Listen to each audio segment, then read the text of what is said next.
Hey, check this out. I got a Mustang Mach-E. I brought a 2026 Tesla Model Y. This is the Juniper update. I bet mine beats yours on every level. Well, this is a 2024 model, but the 2025s has a little bit more interior space, a column-mounted gear shifter, and a standard heat pump. But the application is pretty much basically the same. 2024, 2025. And mine just had a pretty significant update. I think I'm gonna win. But by the looks of it, I think mine's a little better. Yeah, we'll see. Here we go, folks. Clash of the Titans. Ford and Tesla present very compelling options for the midsize EV crossover space. On one hand, the Mustang Mach-E is Ford's fully electric vehicle that came into the automotive world in 2021 with eyebrow-raising mixed reviews because this, quote, Mustang was a far departure from the low-slung two-door internal combustion engine version we were used to. But it's been able to hang around long enough to make a decent name for itself through its offerings. For our comparison, we're using the Mustang Mach-E Premium all-wheel drive model. Now, on the other hand, the Tesla Model Y came out the same year, but prior to its debut, Tesla had their hand in producing mainstream electric vehicles since the late 2000s and currently sells more EVs than any other automaker in the US, so they know a thing or two about the EV biz. And our tester is a 2026 Model Y long-range all-wheel drive model. For this comparison, we'll take a look inside and out of both vehicles, talk some numbers, and take them for a drive. For a more in-depth look into the Tesla Model Y, check out Lynn's full review and road test video. But for now, let's check out these exteriors. The Model Y does have a slightly larger footprint than the Mustang Mach-E, but wears it well. And the rear now has red LED taillights that project down on the Tesla logo to give it an extra futuristic look and a different touch. When it comes to how it looks, the Model Y really hasn't changed all that much. Same general shape, same sheet metal, but up front, it does get this new cool looking light bar headlight situation. Same that's on the Cybertruck, only way cooler than the Cybertruck, I think. I don't know, what you got? It looks a little plain to me. I like the muscular sculpture of the hood on the Mustang Mach-E. I think it looks pretty cool. And it looks familiar too. I mean, you have the headlights, the taillights. It just looks sportier to me. Yeah, I'm not gonna lie. Honestly, I'm getting a lot of Mustang vibes off of this, and I kind of like what they did. So this whole light bar notwithstanding, I think you might win in the looks department. Moving on to cargo room, both vehicles have similar space behind the rear seats, but with the second row folded, the Model Y is larger with 76 cubic feet of space opposed to the Mustang's 59 cubic feet. And yes, both vehicles have front trunks also around the same size. Looking inside, both the Mustang Mach-E and Model Y seat up to 5 passengers. At this time, Tesla is not offering a third row on the Model Y, and there's no need to check because I already did. Both Lynn and myself fit in the driver's seat of each vehicle just fine with great headroom and legroom. In the second row of the Model Y, there's decent room for taller passengers even with the front seats far back on its tracks, using my 6'4" frame as an example. There's flat floors for middle seat passengers, and there's an 8-inch touchscreen for the rear HVAC controls and some entertainment. But when it comes to the Mustang Mach-E, the second row also has a flat floor and headroom is okay, but legroom for tall folks seated behind tall front passengers can be a little tight. However, if you're more of an average height, you should fit just fine. You just won't get that fancy rear screen, but the Mustang Mach-E does have a 10.2-inch digital instrument cluster and standard 15.5-inch central touchscreen with wireless Apple CarPlay and Android Auto, which the Model Y doesn't offer. So Lynn, for this interior, in the Mustang Mach-E, I love that there's a volume knob that has a nice tactile feel and it's easy to operate. And then you can also operate the HVAC controls as well. And there's pretty good storage in here too. Sunglasses compartment up top, and you got some cool space down below. Now I did mention on the 2025 model, this gear selector is column mounted and it's replaced with cup holders, but it still has some pretty decent storage space. Well, and I'll give it that it has an actual gear selector because I have like a little push button thing up here and then some diddly stuff on the screen. But I think when it comes to materials, listen, Ford's done a nice job here with this texture and this like carbon fiber looking business, but my big problem is this. The way it's oriented on here vertically, like this is so previous gen Tesla, like come on. I think it's too weird. It needs to be horizontal in order for it to be, here, just give me this, I'll show you. So yeah, to me, I just feel like this is just an old look. See what I mean? I mean, I do kind of dig the minimalist look of the Tesla. And I mean, this thing is super deep. That's pretty cool. And even when it's covered up a little bit, I mean, it does look nice, clean, sleek. Yeah, you cannot argue with it. It's modern. Look at that fabric on there. There's Alcantara suede on the side. And look at how normal that looks, like a regular thing. I mean, okay, we don't have a shifter in here, which kind of sucks, I'm not gonna lie. But I guess owners get used to that. Here's that thing I was telling you about. It looks good. I gotta win this one, right? Come on. I'll give it to you. You got this one. The Mustang Mach-E has quite a few trims and configurations to choose from, offering rear-wheel drive or all-wheel drive, a standard 73 kilowatt-hour battery, an extended range 88 or 91 kilowatt-hour battery, and enhanced performance with the GT model. But a maximum driving range of 320 miles only comes on a rear-wheel drive extended range premium trim. The Model Y simplifies things by currently offering two configurations, with long-range rear-wheel drive models getting up to 357 miles of range, or long-range all-wheel drive models getting 327 miles, with both configurations having 75 kilowatt-hour batteries. When it comes to charging and range, I think Tesla is going to take that Mach-E. Listen, it does come, of course, standard with the NACS charge port. Everybody else is jumping on the bandwagon, using that supercharger the Tesla supercharger network that is so good. So they're just gonna start junking it up for everybody, unfortunately. But 327 miles of range, 250 kilowatt charging speed. That's pretty good. That is pretty good.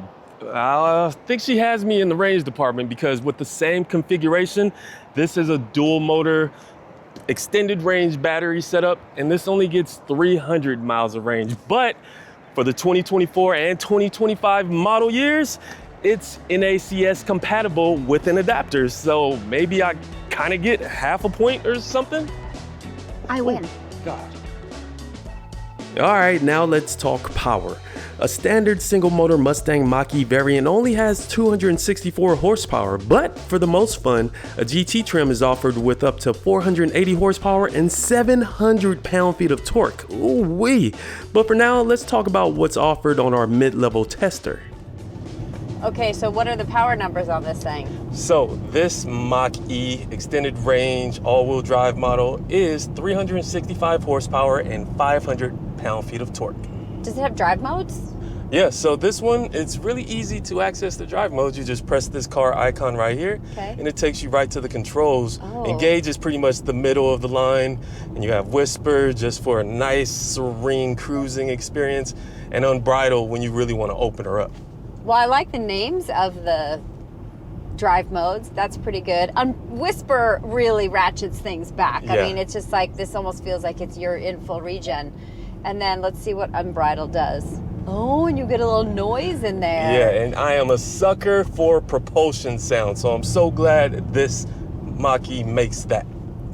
And one other cool thing is the access to one pedal drive mode, which is just right here under the regular drive modes. And it's actually really responsive, and it's intuitive enough for someone that's not familiar with operating a one pedal drive mode operation. It's really easy, and it makes traffic really simple, and I'm starting to dig it. It does feel like it is a true one pedal experience, but it doesn't feel intrusive or like it's sort of super jerky, which I kind of like. You pull your foot off the throttle and it feels smooth. It doesn't feel as aggressive as some other one pedal drive experiences, but overall, this thing boogies. The Mustang Mach-E has plenty of options for shoppers who don't need the extra horsepower or a larger battery and can save a few bucks. But as far as the Model Y, it may win in the range department, but it does come at a cost. Alright, so I'm driving the Tesla now and just putting my foot down. I mean, this has a little bit of get up, but how much horsepower does this thing have again?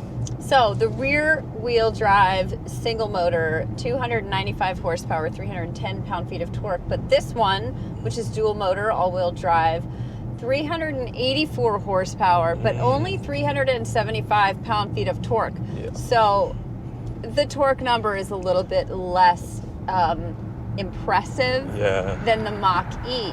I don't feel like it's lacking. I mean, doesn't feel like a particularly large or heavy EV SUV. So to me, that's plenty of power. There also is very likely going to be a performance version of this that comes out, which should be around 420 horsepower, which seems like a really exciting number. So the other thing is we do have two drive modes here. So we're in standard right now. Okay.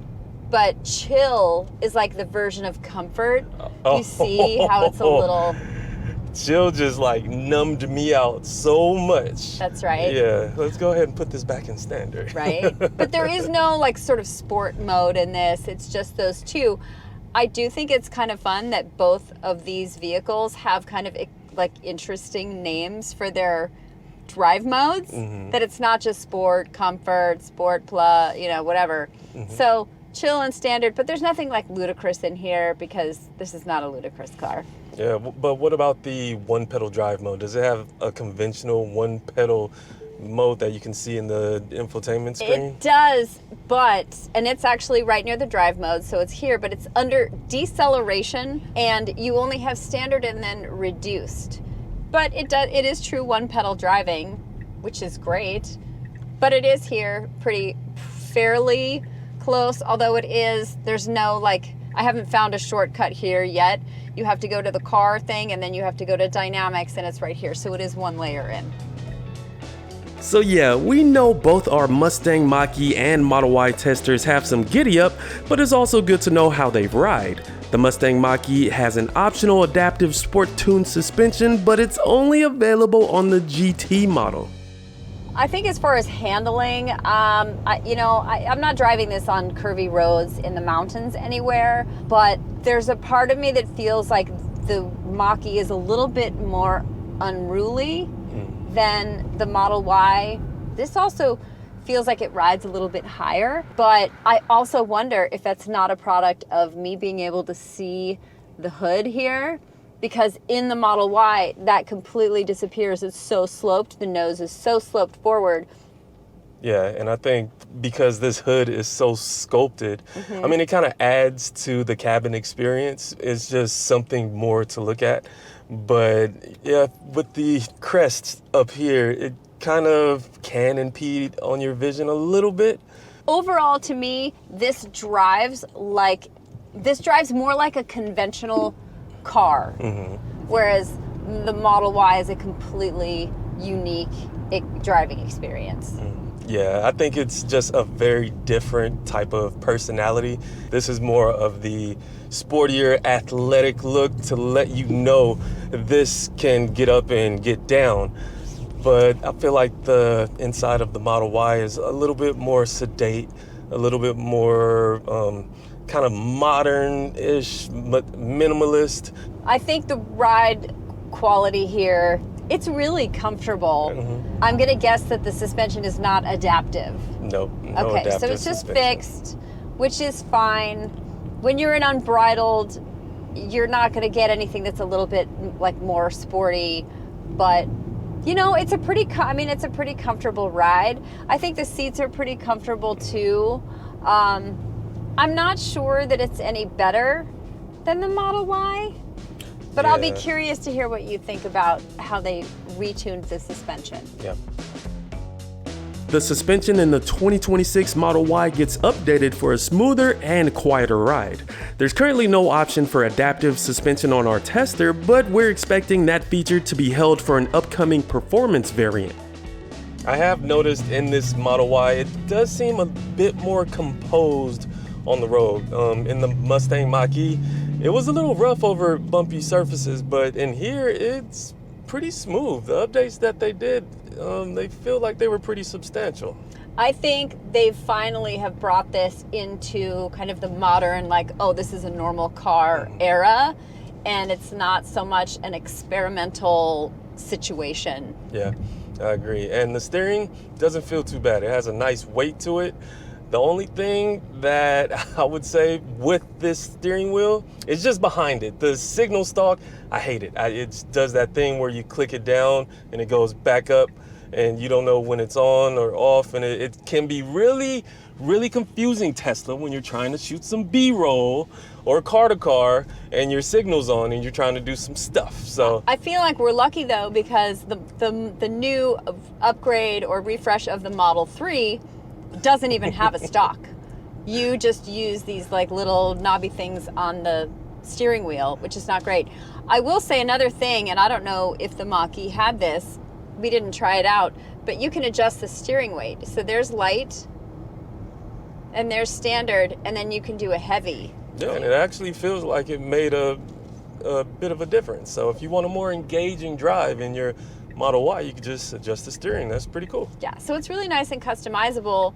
The only problem is I would recommend customizing it before you start driving. Yeah, because this can be a huge distraction. I mean, listen, I've been doing all of this stuff and I get these alerts from the thing that's like, you're not focused on the road. And I think, well, no, I'm focused on what I'm doing here. But whose fault is that? Safety first. Safety first.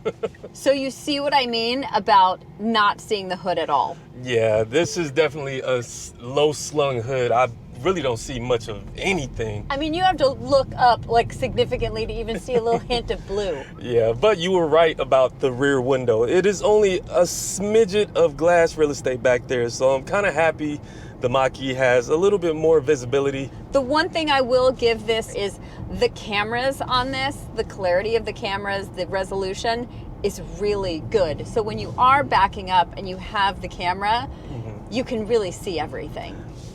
But the seating in here is actually pretty comfortable. This is a nice cruising position. I don't feel any pressure points, and yeah, it accommodates me just fine. I'm 6'4", so if you're a big guy fitting in a Tesla Model Y, you would be just fine. I think the seat in the Mach-E is a little gushier, like it's a little softer. I don't know how I would do on that over a long trip versus something that still is comfortable but feels a little bit more supportive. But one thing that I do appreciate about this interior is it's not too average. Even though it's minimalistic, it still has some pretty cool materials in here, like the fabric trim on the dash, and you also have this felt lining in the door bin for your bottles, which is always cool, and it just adds a little bit more of a premium feel to the cabin, especially if you have metal water bottles. You don't want them clanging up against some plastic, so I think that's pretty cool. And there's not a lot of gloss black, which I really do appreciate, but if you do operate this screen a lot, which you will, make sure you bring a microfiber cloth because it's fingerprints all over this thing. And along with all the nice materials, the cabin is pretty quiet. It's not a lot of wind noise or road noise coming in. I feel like, though, this is not as good as the Mach-E. The Mach-E feels a little quieter to me. Okay, so if you are subject to hearing a little bit more stuff, then maybe the Mach-E is just a little bit more of a zen place to drive. Yeah, I don't know, maybe it's just that they have put more sound damping materials in here in this upgrade, but again, just because of, I just think some of the, like, just the longevity, the amount of years that Ford has been making cars, I feel like there's a little bit more serenity in that cabin, just a skosh. In the days of modern EVs, you would want them equipped with the latest safety and driver assist technology. The Mustang Mach-E comes with Ford Co-Pilot 360 and has plenty of safety features, including a 360-degree camera, blind spot monitor, automatic emergency braking, evasive steering assist, and more. Like Blue Cruise, Ford's hands-free highway driving assist feature that's available on 97% of controlled access highways, which is around 130,000 miles across the US and Canada. The Model Y also gets a comprehensive list of advanced driver assistance systems, but a couple other features are worth mentioning. There's an in-cabin radar to detect occupancy, dog mode and camp mode to maintain comfortable cabin temperatures, and Sentry mode to make sure no one is messing around near your Tesla. But of course, we can't forget the full self-driving mode, which is an extra $8,000 option. Now we get to the good stuff, pricing. A base rear-wheel drive standard range 2025 Mustang Mach-E starts at $39,990, which includes destination. But for more power and standard all-wheel drive, the Mustang Mach-E GT starts at $56,490. If you decide to go the Tesla route, a 2026 Model Y begins at $46,630 for a long-range rear-wheel drive model and $50,630 for the long-range all-wheel drive model. If you're ready to buy one of these two EV SUVs, or anything else for that matter, click on the link that Mike is probably pointing to somewhere in the background, and Kelley Blue Book can help you find a fair purchase price on anything. Ford and Tesla provide captivating options for buyers stepping into the electric vehicle realm as it becomes more understood by the general public, and there's access to easier on-the-go charging opportunities. Providing trim options for buyers is a great way to not only potentially save money on features that aren't needed, but also gives customers the chance to get the EV they would truly enjoy. When it all boils down to it, both of these cars have their strengths. The Mustang, it looks muscular, it has the power, it has decent range, and it has a familiar interior. But I think this one won. This one gets an updated suspension that it's very desperately needed. It gets a new look up front, making it a little bit more visually interesting. The interior is leaps and bounds over what it was. So mine definitely wins. Hey, I mean, different strokes for different folks. No, more range, easier charging. Different strokes for different folks. So if you dig the Mustang Mach-E or the Tesla Model Y, just go check it out for yourself. Mine wins. Mine.